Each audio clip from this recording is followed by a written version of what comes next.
Parliament ఎన్నికల్లో 400+ సీట్లు సాధించడమే లక్ష్యంగా బీజేపీ రంగంలోకి దిగుతుంది. కేంద్రంలో హ్యాట్రిక్ కొట్టాలని గట్టి లక్ష్యంతో ఉంది. గల్లీలో ఎవరున్నా ఢిల్లీలో మోడీ ఉండాలని నినాదంతో ముందుకు వెళ్తున్నారు. అయితే అంది వచ్చిన ఏ అవకాశాన్ని వదిలిపెట్టొద్దని జాతి నేతలు భావిస్తున్నారు. ఇప్పటికే వికసిత్ సంకల్ప్ భారత్ యాత్ర పేరిట ప్రజలకు కేంద్ర ప్రభుత్వ పథకాలను వివరించేందుకు కార్యక్రమాన్ని రూపొందించుకుంది. తాజాగా అయోధ్య రామ మందిర నిర్మాణాన్ని కూడా పార్లమెంట్ ఎన్నికల్లో పార్టీకి అనుకూలంగా మార్చుకోవాలని ప్లాన్ చేస్తుంది.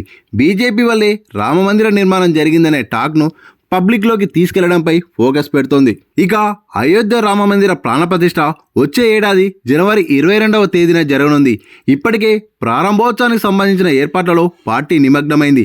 ఆలయ నిర్మాణానికి సంబంధించి పూర్తి స్థాయిలో క్లెయిమ్ చేసుకోవాలని బీజేపీ ప్లాన్ చేస్తుంది. కాగా ఆలయానికి సంబంధించిన ప్రధాన ఇతర ద్వారాల తయారీకి సంబంధించిన టెండర్ను హైదరాబాద్ బోయిన్పల్లి చెందిన కాంట్రాక్టర్ దక్కించుకున్నారు.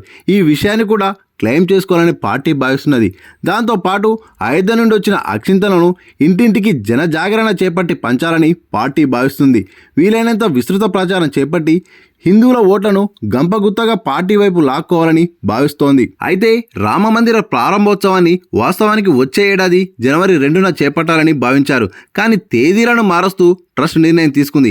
జనవరి 22వ తేదీకి ప్రాణప్రతిష్ఠ చేపట్టాలని డిసైడ్ అయింది. అయితే పార్లమెంట్ ఎన్నికల కోసమే బీజేపీ ఏర్పాటు తేదీని వాయిదా వేసిందనే చర్చ జరుగుతోంది. ఎన్నికలకు సమీపంగా ఉన్న తేదీ అయితే పార్టీ పేరు మరింత జనాల్లో నానుతుందని ఈ నిర్ణయాన్ని తీసుకొని ఉంటారని చర్చించుకుంటున్నారు. ఇదిలా ఉండగా తెలంగాణ వ్యాప్తంగా పార్లమెంట్ల వారీగా భక్తులను అయోధ్యకు తరలించాలని పార్టీ భావిస్తుంది. అందుకు ప్రత్యేక ట్రైన్ను ఏర్పాటు చేయాలని చూస్తోంది. తెలంగాణ నుండి అయోధ్యకు ప్రత్యేక రైలు ఏర్పాటు చేయనున్నది. ఈ షెడ్యూల్ త్వరలోనే ఖరారు కానున్నట్టు సమాచారం. అయితే ఫిబ్రవరి 22న కరసేవకులు, వారి కుటుంబ సభ్యులు జిల్లాల వారీగా భక్తులను ఉచితంగా తీసుకెళ్లనున్నట్లు తెలుస్తోంది. వెళ్ళి వచ్చే వారికి భోజన ఏర్పాట్లు కూడా ఉచితంగా అందజేయనుంది. అయోధ్య రామ మందిరం పేరిట బీజేపీ చేస్తున్న పాలిటిక్స్ ఎంత మేరకు విజయ తీరాలకు చేరుస్తుందో చూడాలి.